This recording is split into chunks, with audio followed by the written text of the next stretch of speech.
Good morning from Dalat, Vietnam. I got in last night after a really long bus ride, and I'm staying in this really cute homestay. It's my first time staying in a homestay, and I did a quick little room tour before I tore it up. Welcome to my cute little homestay. I splurged, and for $11 a night, I got my own room. I think it's either a double or a queen size bed. I have my own bathroom. Oh, which is so nice because the last hostel I was staying in Ho Chi Minh City, I was sharing with mainly like older dudes, and they were kind of gross, like trimming their nails in the dorm. Some guy woke up every morning and started hawking loogies in the bathroom. They didn't flush the toilet, they didn't clean up after and they didn't shower, so it was really stinky. So I'm just so glad to have my own bathroom for a little bit. I failed to read or realize that my homestay is at the top of a very steep hill, but that's okay because it is absolutely beautiful out here. I have windows and I have a cute little balcony. I mean, how cute is this? It is 19 degrees right now. I don't know what that is in Fahrenheit. I'll put it on the screen, but it is so much cooler. I'm gonna order some dinner. The bus ride was awesome. It was one of those lay flat, like sleeper VIP buses. Is it Narnia? Oh, so nice. This morning I took a 60-cent motorbike ride to the center of town. I'm doing a free walking tour because I know nothing about Dalat. I literally saw it on a map and was like, oh, let's go there. Turns out it is a mountain town, or they call it the highlands, so it's significantly cooler up here. And I am just loving it.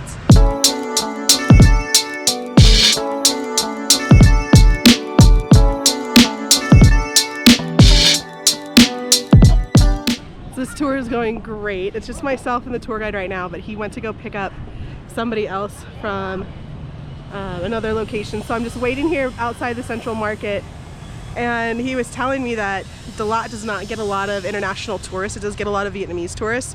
But he said mostly his tour groups only consist of between 1 and 4 people. And so I had him for the first 20 minutes. We walked around. He was showing me some good local places to eat, to find chocolate, to shop, to walk around at night. And so we're gonna go through the Central Market. It's really chill here. The clouds have rolled in. So much cooler than what I'm used to, and I'm loving it. It's been a great morning so far. Oh, that breeze is delicious. I'm really excited because as we were walking around, my guide, his name is Tu, he was telling me that because we're in the highlands, Dalat has different soil than a lot of other places in Vietnam, so it has a different agricultural scene. And when I was doing some research, I saw that there were a lot of you-pick strawberry farms, so I'm gonna see if I can find the location of one of those, maybe go to that later this afternoon. That would be kind of fun. But he said he's gonna show me in the market all these tropical fruits, and he was really excited. He was showing me, he's like, do you know what that is? Do you know what that is? And I'm like, yeah, that's a papaya. And he was like, yes, they grow everywhere here, and bananas. We love them. I'm like, oh, me too.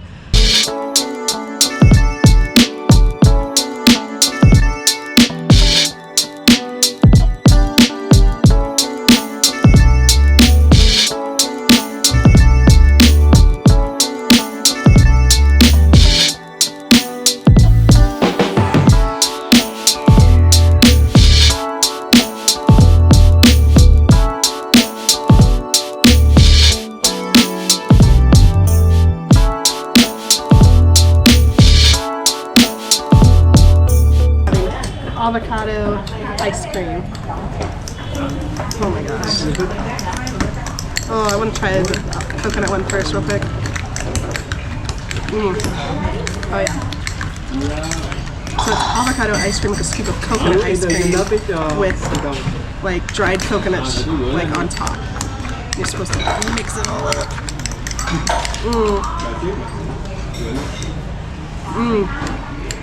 Creamy. Fatty. So good. Not to get hit.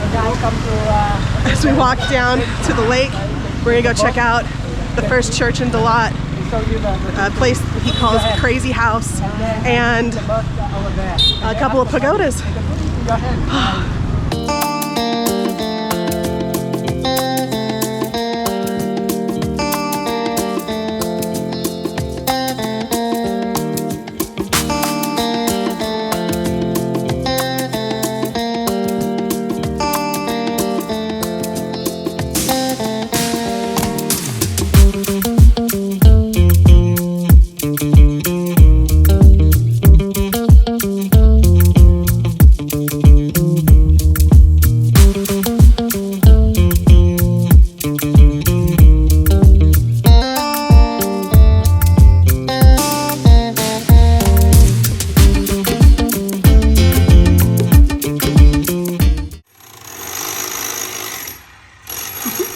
So after we finished the walking tour, we headed back, and our guide showed me a good place to go get a local lunch, which is really famous in this city of Dalat. And then I just took a grab back because honestly, it's fun to walk around a new city, but when you can take a motorbike ride and it costs 60 cents instead of hoofing it 2 kilometers uphill after walking for the last 2.5 hours, I will always opt to do that. It was so nice. I was exhausted when we came back, so I took a nap, which was a big mistake because now I'm more tired. And I'm sitting in my homestay's kitchen just working on some YouTube stuff. I'll probably grab some food at some point, but I just booked my tour for tomorrow. I'm very excited, and I can't wait to show you. I'm gonna be spending like all day on the back of a motorbike, and I opted to do the tour that has the like lunch included, so I'll go to like a local's house and like help them. I'm sure I won't help, be a hindrance, but they'll show me how they're cooking a whole bunch of local dishes. I'm very excited. Hello. Sorry, I'm making a YouTube video. All right, I'll see you tomorrow. This morning I'm going on a long, like full day motorbike ride tour with Vietnam Easy Riders. And I'm so excited. I would be more excited if I was able to drive the motorbike, but to be honest, it's gonna be nice so I can just enjoy. It'll be great practice for when I do the Hajang Loop later in this trip, but right now I'm just sitting down in our like homestay reception area waiting for my rider. I couldn't remember if my host said they were coming at 7:30 or 8 o'clock, so at 7:30 now. I just want to be here. I want to be available. So when they come, I'm just like ready to go. I've debated whether or not I wanted to bring my drone today, and I've opted not to because it wasn't supposed to rain yesterday. We ended up having some thunderstorms, and I'm a little nervous to have my drone out, even with the chance of rain out here, because I won't be able to get it fixed for a while, and little past trauma with it getting wet. So my tour cost $60 US. It's a full day tour. So it turns out apparently I have a private tour. It's just me and my driver, which is awesome. And he took me to this really, really great viewpoint of the whole city of Dalat. He gave me a little bit of a history, how it used to be called Little Paris because of the French influence. There's like a mock Eiffel Tower and a lot of pine trees that have been brought over by from France. And then he told me how it morphed into the city of strawberries because of the climate. They can grow strawberries, and then became the city of flowers and like a honeymoon destination. And so there's flowers everywhere. It's beautiful. And then he said that there's a cable car that I could take to our next destination if I wanted to do that. So I bought my ticket for $4.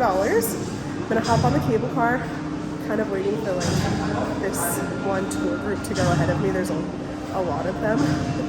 See if I can maybe get on my own cable car. It's a beautiful day. My guide's name is King. It's K-H-I-E-N. He told me it, and I totally forgot it. And then later I was like, hey, can you spell your name for me so that I can remember it better? And he told me. I was like, okay, I think I got it.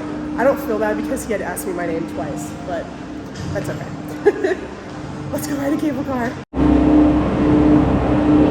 Thank you.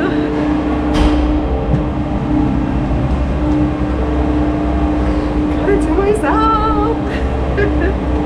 Oh my gosh.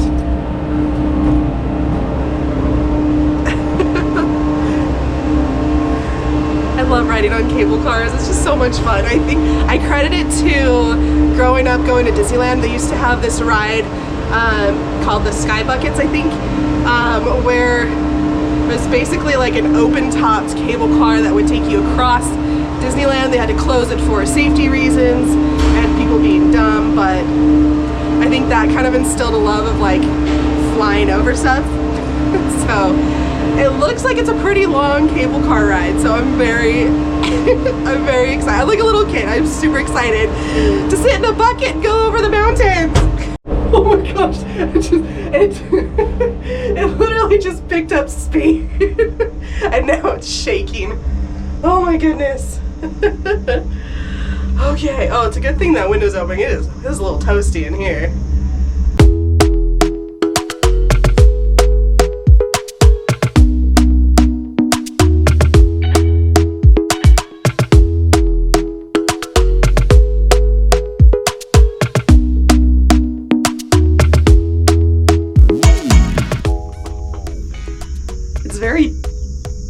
peaceful up here.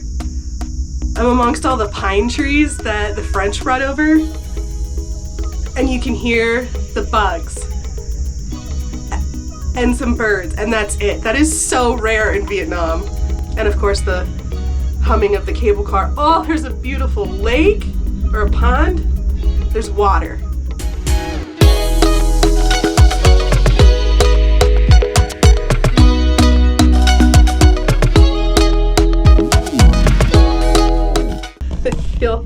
I feel like it's appropriate to quote the Emperor's New Groove.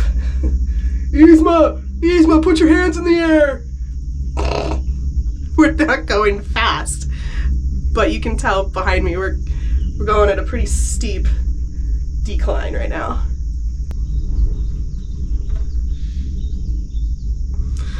We're shaking just a little bit.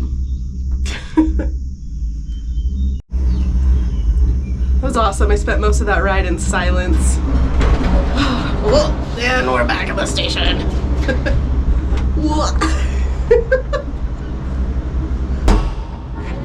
Hello. Thank you. Thank you. Bye. Bye. See you. Thank you.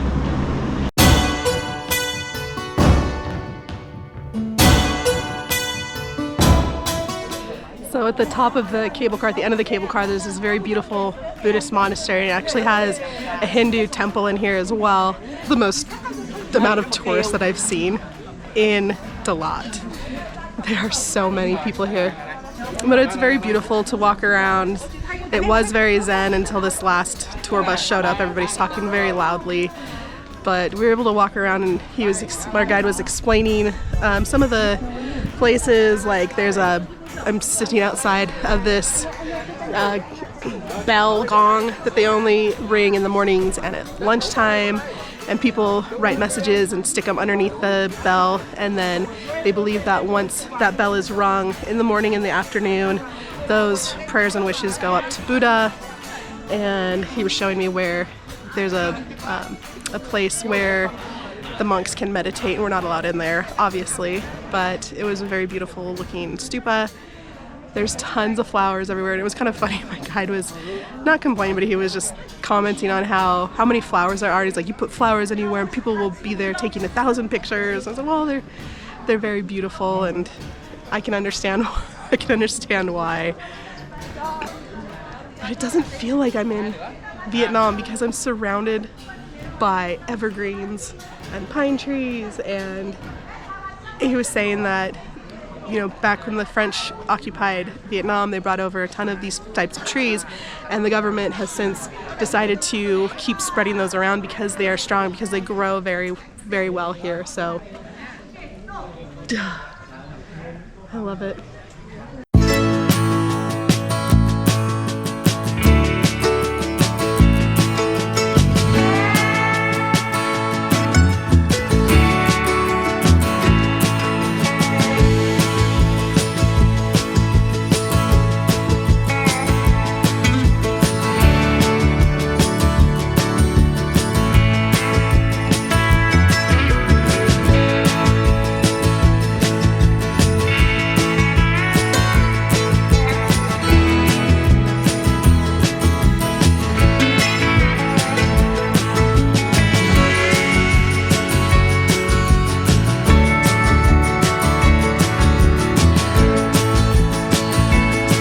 Drove about 30 minutes through the highlands to this place called Chicken Village, and it's called Chicken Village because it has to do with like a history of the local indigenous people and like a tragic love story between two groups.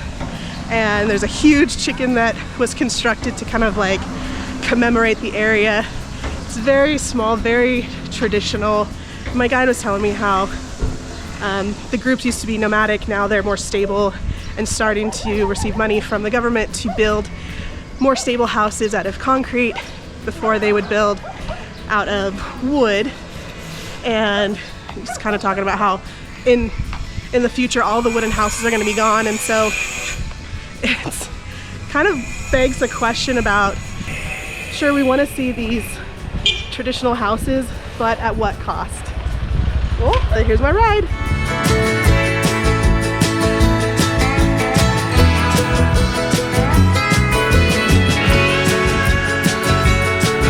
We're driving along, and apparently this place is not really open whenever he comes by, but it's open today, so we are in an orchid greenhouse. I've never seen this many orchids before. They're beautiful.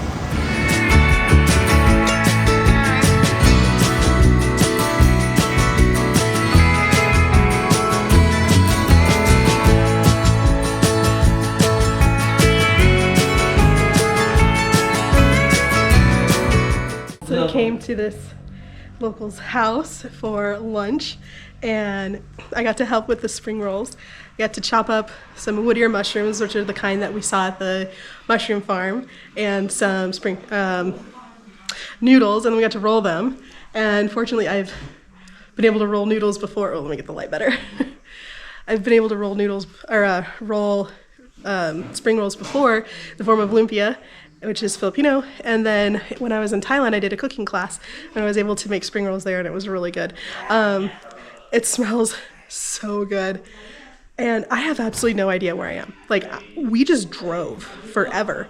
And he stopped, he's like, okay, here we are. Like, all right, seems like a cute little house. The lady's very nice, speaks no English, which is fantastic. It was fun riding through kind of more the agricultural area and seeing all the different types of crops that are being grown, and the farmers, and driving through these little villages where, you know, kids are getting out of school and watching the parents go and pick them up on their motorbikes. It was really fun. This is what I wanted in a tour, being able to just ride through the countryside to see local life. I've seen 2 other tourists, I think they were French, and they were also doing like a long, I think a multi-day bike trip, because they had their luggage on the back and they each had their own guide with them. So it's really special to be in this part of the country. Everybody's got a garage. Apparently she's got her own greenhouse full of cactus and succulents. Pots and pans, dishes. Side note, that is a banana flower. They use it in different types of salads, I think. Đừng có nghĩ gì nữa, kệ bà, đừng có nghĩ gì nữa. Không, đừng có nghĩ gì nữa. So this has been our ride. It's gotten a lot hotter, so put his jacket on to cover, because last time we sat on it after not sitting on it for like 2 minutes, it burnt because the seat's black.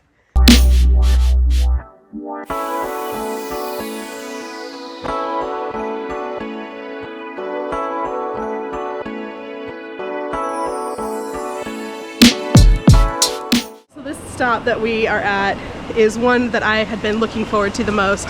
It's actually a silk making factory, and we watched the process from like the silkworms and when they make their own cocoon, and then how they use those cocoons to extract the silk. And it is a super labor intensive process. It's unbelievable how thin the strands of silk are and how many are required to even make one strand. I think this was the stop that like tested me the most with like buying souvenirs, because I saw so many beautiful things, but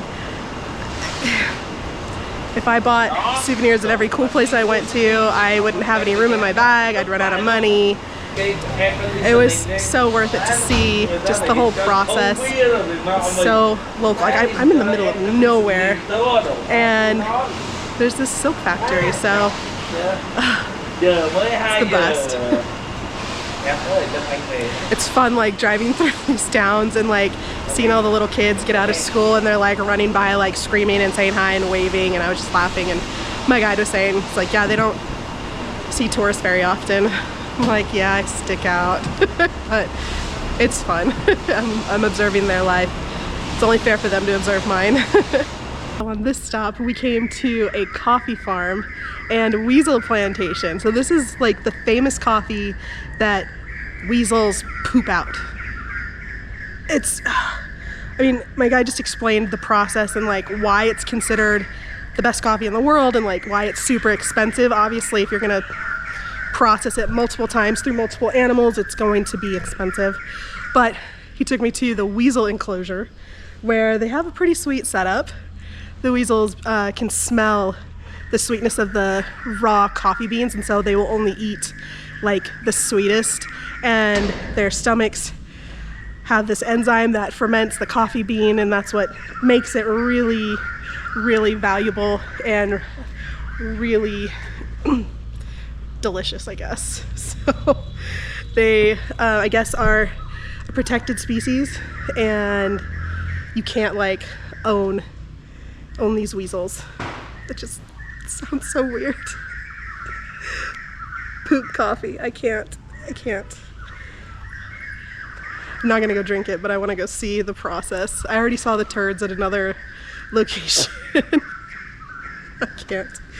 This place is giving Jurassic Park. People that have it, clean them, peel off the shell, and then here, they do the coffee bean. Okay, so I learned the process. First of all, isn't this view just amazing? I can't believe it. It's so beautiful up here. The weasels eat the best beans, they poop them out. The poop is collected, they're like big logs, and the beans are not digested, so they wash the beans out of the poop, they dry them, and then they end up like shelling them, drying them again, and then roast them, and then it turns into coffee. Gosh, can you imagine if there was like a process like this for like Dr. Pepper? Like, I'd be all over it. So I can understand the appeal of this type of beverage and I can appreciate the work that goes into it. It has been an amazing day. It's already after 3 o'clock. He picked me up at 8. Oh my goodness. Yeah.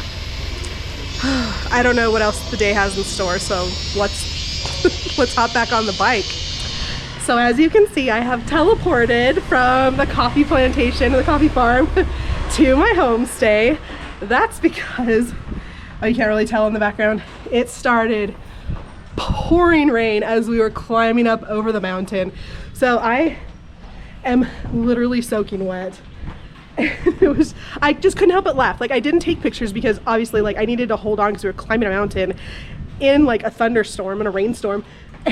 I needed to hold on, and you know, cars were going by us coming the opposite direction and splashing us, and I can't see because we stopped and put on some like rain jackets, and it was like so tight around my neck, like, and with my helmet on, like I couldn't like turn my head from side to side, so I was literally like staring ahead, and if I wanted to like look ahead, I kind of had to, you know, try to like lean over without like moving the center of gravity on the bike, which is dangerous enough, let alone on a mountain in a rainstorm.